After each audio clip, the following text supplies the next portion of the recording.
How to redeem 13,500 Vbucks. Hello everyone, I am Vishaka and welcome to our channel. I will take you through the step-by-step process on how to redeem 13,500 Vbucks.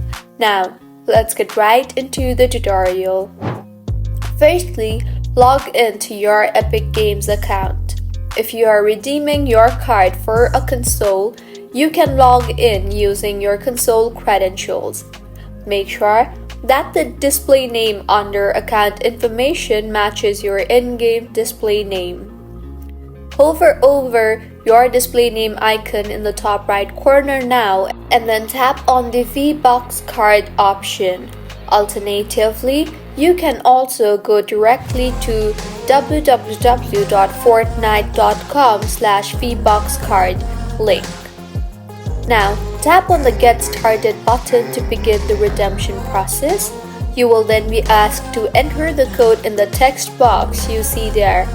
So go ahead and enter the code and further, tap on the Claim button, and if the code you entered was correct, your code will be redeemed successfully.